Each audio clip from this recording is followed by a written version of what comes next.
Monsieur Hameau disait souvent, quand on se mettait en face de lui, c'est la mort que tu viens chercher. Je me suis souvent demandé s'il plaisantait ou si c'était vraiment sérieux. Mais quand on était en face de lui, on allait vraiment chercher la mort. Ceci dit, cette phrase m'a accompagnée tout au long de mon parcours et continue de m'accompagner. Et j'en l'ai vraiment présente et je fais vraiment attention à ma vie quand je suis en kéko, même si même si le kéko est une conversation aimable.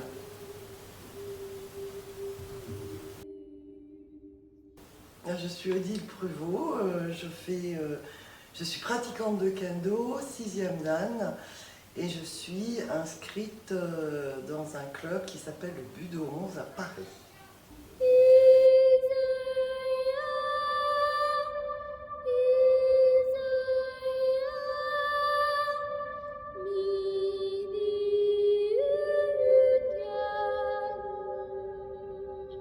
C'est un art martial qui est issu du Japon traditionnel et qui fait une transition avec la pratique des samouraïs. D'un point de vue pédagogique, le kendo, je dirais que c'est une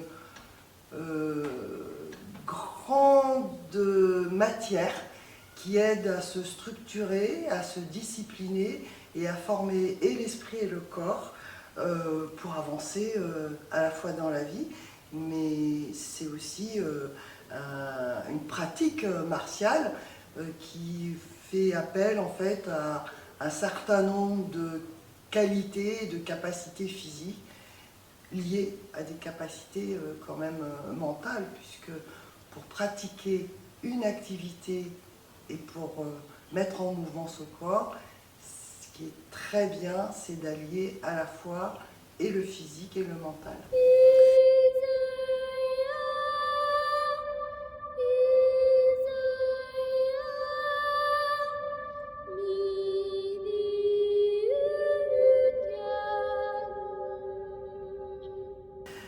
Alors mon parcours, c'est comme toutes les personnes qui sont arrivées à mon niveau ou à d'autres niveaux, j'ai été débutante. Une débutante qui a commencé sur tatami. On a visité tout à l'heure un dojo sur tatami. Et qui a évolué progressivement vers des dojos à parquet. Alors pourquoi je parle de la matière? Parce que c'est très important. D'une part, parce que la matière, le kendo, c'est à la fois quelque chose de matériel et d'immatériel.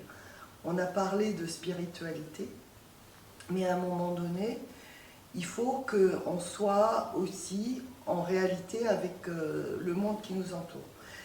Et quand on fait du kendo, parfois on commence le kendo, souvent en Europe, en Occident, sur des surfaces qui ne sont pas appropriées, qui ne sont pas en bois, je dirais que c'est compliqué. Donc moi j'ai fait un chemin, j'ai commencé le kendo sur tatami pour évoluer sur du parquet.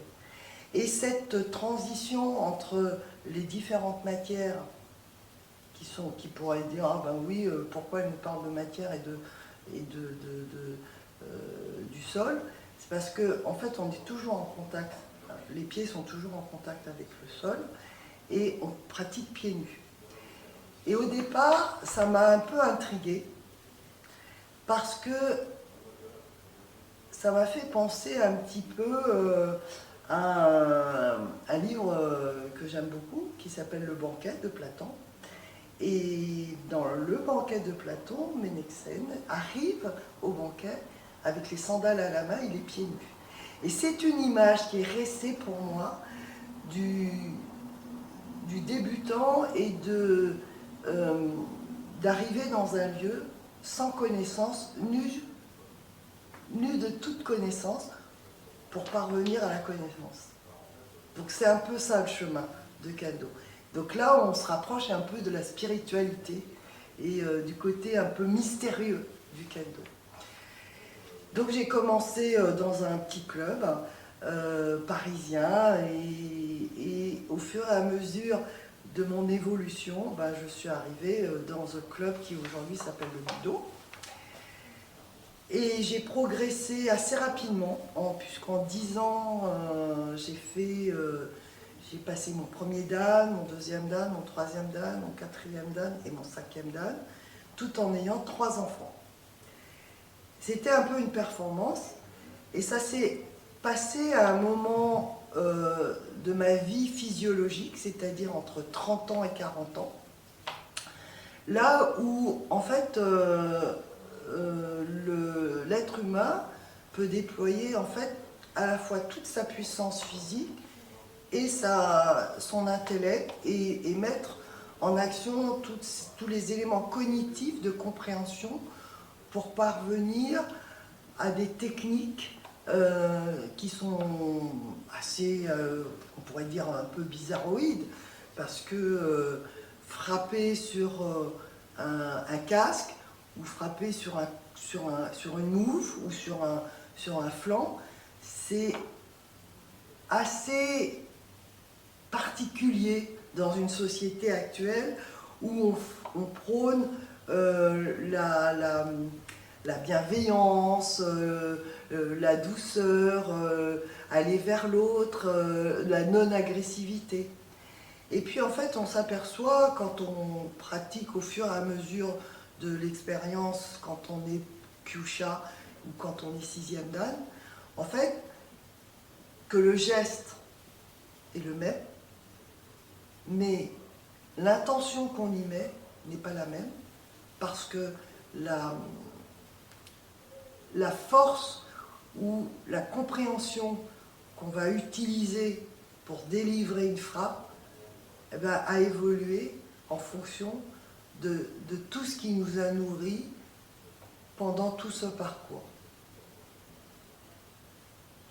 Et donc je suis aujourd'hui 6e dan, je suis restée presque 20 ans 5e dan. Je me suis beaucoup posé de questions. Il y avait des moments où c'était difficile de passer les grades, soit parce que la vie vous rattrape, la vie professionnelle, la vie familiale, et puis il faut faire des choix. Et aujourd'hui, en tant que 6e dan, je me rends compte que de plus en plus, l'être humain est de plus en plus sélectif, et on va quand on arrive à un certain âge, puisqu'aujourd'hui j'ai dépassé la soixantaine, on recherche autre chose. Quand j'étais plus jeune pratiquante, je cherchais la puissance. Plus tard, j'ai cherché l'excellence.